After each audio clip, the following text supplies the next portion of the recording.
नमस्कार, मैं मीत सेठी और आप देख रहे हैं मीत सेठी 786 चैनल। दोस्तों, आज हम नई शुरुआत करने जा रहे हैं, यानी एस्ट्रोलॉजी के बारे में। और छोटे से स्टेप से स्टार्ट करूंगी। और अगर आप चाहते हैं कि एस्ट्रोलॉजी आपकी हेल्प करे, तो वो जैसे पंडित बताते हैं उस तरह से आपको यहाँ पर नहीं बताया जाएगा। जिस तरह से मैं बताऊंगी, प्लीज आप उसको फॉलो करें। आप देखेंगे आपकी आध्यात्मिक यात्रा में, आपकी भौतिक जीवन में बहुत ग्रोथ होगी, आपको बहुत सारे चेंजेस देखने को मिलेंगे। तो सबसे पहले बात करते हैं कि हमारी ये जो आध्यात्मिक यात्रा में जब हम आते हैं, तो यहाँ पर जो सबसे इम्पोर्टेंट रहती है वो हमारी श्वास है। तो हमारी जो श्वास है वो है लेफ्ट और राइट, यानी कि सूर्य और चंद्रमा की नासिका। और जब हम इसको एकाग्रता में लेकर आते हैं, यानी जब हम इसको सूक्ष्म नाड़ी में प्रवेश करते हैं, तो तब हम उस पूर्णता को और उस शांति को, उस प्रेम को फील कर पाते हैं, जो एक्चुअल में यहाँ पर हमको फील होनी चाहिए।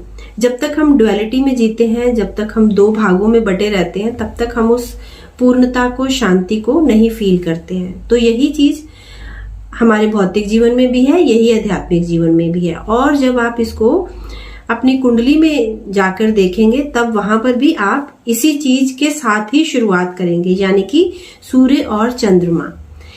अगर आप जानना चाहते हैं कि आप यहाँ क्यों आए हैं एक्चुअल में, क्योंकि देखिए, एक होता है आप ध्यान में जाकर और बहुत उस पर पहले वर्क करके अपने आप को उस कनेक्शन में लाकर, ताकि आपकी जो एक आपकी फ्रीक्वेंसी है वो वहां तक पहुंच पाए कि आपको मैसेज मिले कि आपका लक्ष्य, पर्पस क्या है। लेकिन अगर आप अभी बहुत जल्दी जानना चाहते हैं, तो ताकि ध्यान की और ग्रोथ हो सके, तो आप अपनी कुंडली उठाकर भी जान सकते हैं कि आपका पर्पस, आपका लक्ष्य क्या है।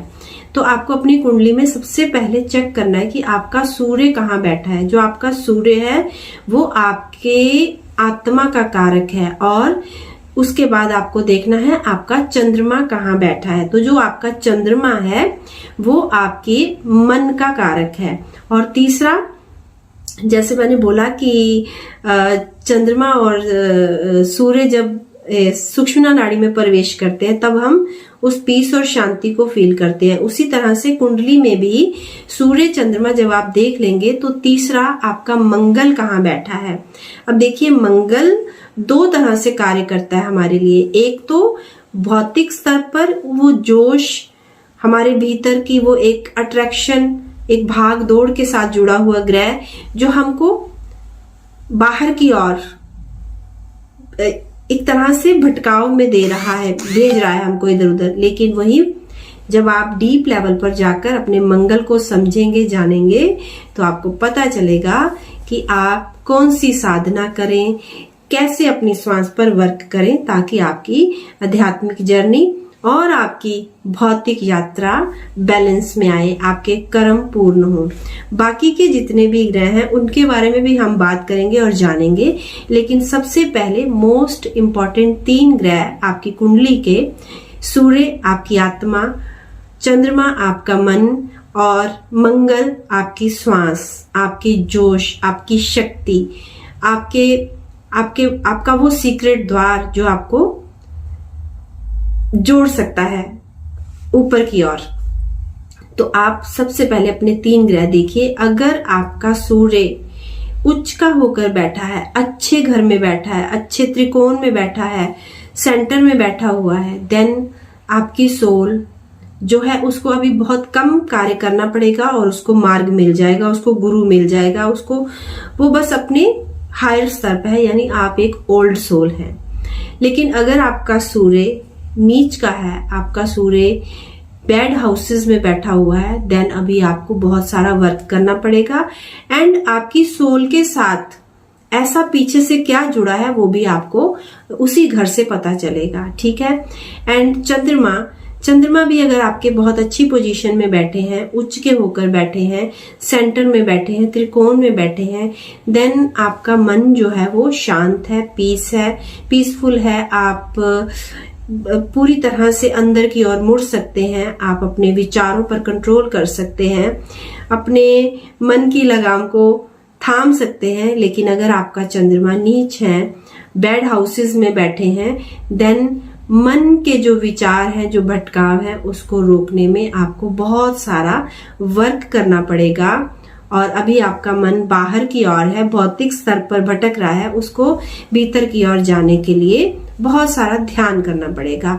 इसी के साथ मंगल आपके अगर अच्छे स्थान पर बैठे हैं, उच्च के होकर बैठे हैं, सेंटर में बैठे हैं, त्रिकोण में बैठे हैं, तब आपकी ये जो श्वास है, जो जिसको प्राण ऊर्जा, जो ये सृष्टि से जितना भी अनकंडीशनल लव, सक्सेस और जो भी कुछ होता है, वो सब जो आपकी श्वास से जुड़ा है, वो आपको एक शक्ति, एक जोश के साथ आप प्राप्त कर लोगे भौतिक स्तर पर।